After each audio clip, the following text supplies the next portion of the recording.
The U.S. House is getting closer to finally voting on that spending bill President Donald Trump wants passed by the end of the week. Now, earlier today, the chamber left a procedural vote open for nearly 7 hours.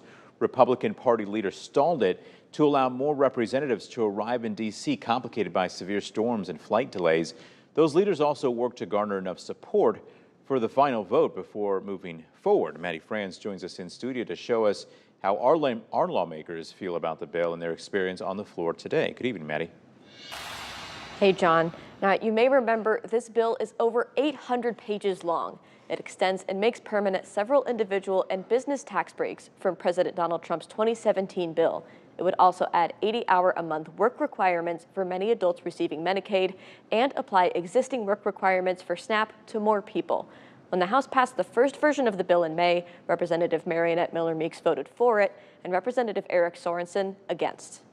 We've been in chambers most of the day. It's been a long day for lawmakers, called into session to pass the One Big Beautiful Bill Act before President Donald Trump's July 4th deadline. Today, I wasn't hoping to be here in Washington, D.C. Representative Sorensen says he had district visits planned for Wednesday. Those plans were delayed so he could cast his no votes. This bill makes the single largest cut to health care and food assistance in U.S. history. He says he would have approved measures like tax cut extensions and border security, but he can't support taking millions off their health insurance. We've seen Republicans change their minds because they hear from real people back home who are struggling. And those changed minds are part of the reason why the House stalled for hours. You know, asking what are the holdups, what things will get this bill across the finish line, and who's talking to who. Representative Mariannette Miller-Meeks says some of the holdups are concerned about energy provisions. Others want more spending cuts. It's a good bill. We all know how important it is to pass and reauthorize Tax Cut and Jobs Act. When it comes to rural hospitals potentially at risk due to decreased Medicaid enrollment,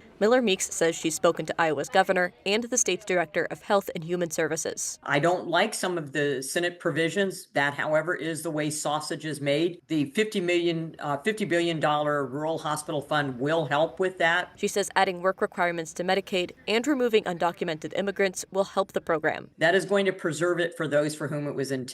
It literally is taking away the health care from the people who can least afford it. It is literally taking away the food away from families who can least afford it.